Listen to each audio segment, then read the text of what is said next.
CNN, Washington.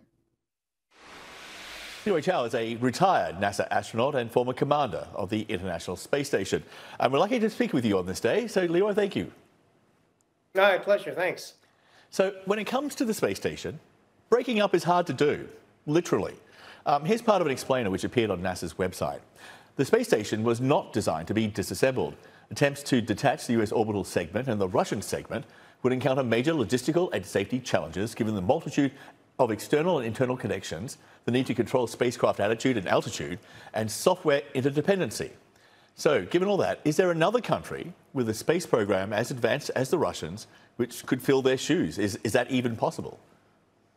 No, it really isn't. The way the space station was put together was out of technical necessity, where the Russians contributed what they had and we contributed what we had.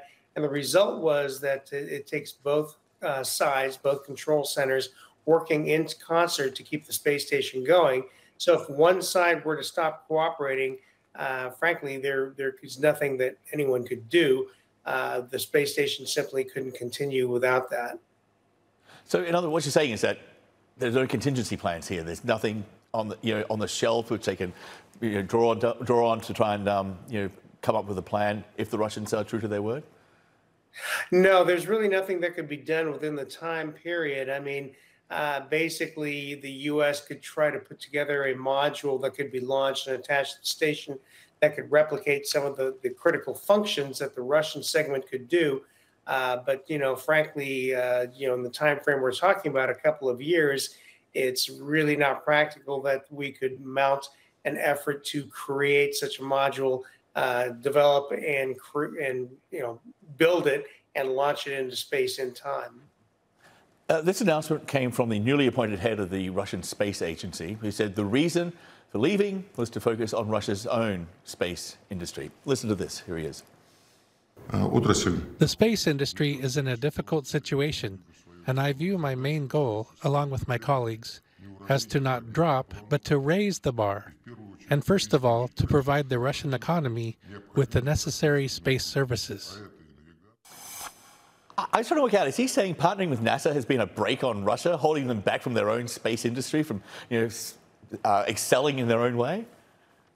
No, I mean that's what they're saying, but it's really not true, because they don't have the money to develop their own space station, frankly. And even if they did, it would take a number of years. And just for example, in the 1990s, when NASA brought the Russians into the ISS program, NASA paid for everything, the development of their modules, the construction of their modules, and it still took them 6 to 7 years to create the modules that consists of the core modules that are used aboard the ISS. So it really is not practical for them to say, hey, we're going to go and build our own space station, because it's not going to happen anytime soon, even if they did have the money, which especially now with the invasion of the Ukraine, they're in no position to make that kind of investment. There is one word which is crucial in that Russian statement, and the word is after.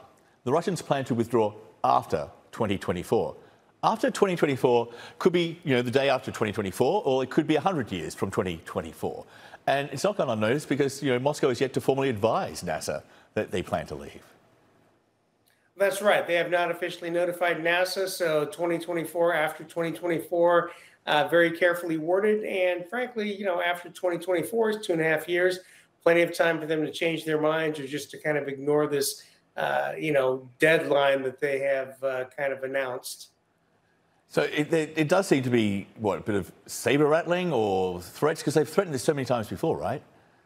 Yeah, I think it's posturing. The director's predecessor, Dmitry Rogozin, was a lot more brash and a lot more, explicit about what he would or wouldn't do.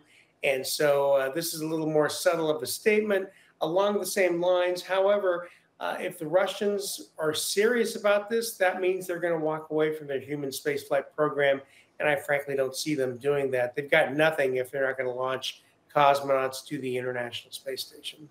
And that's a good place to end the interview on. So good point made. Leroy, thanks so much for being with us. We really appreciate your time.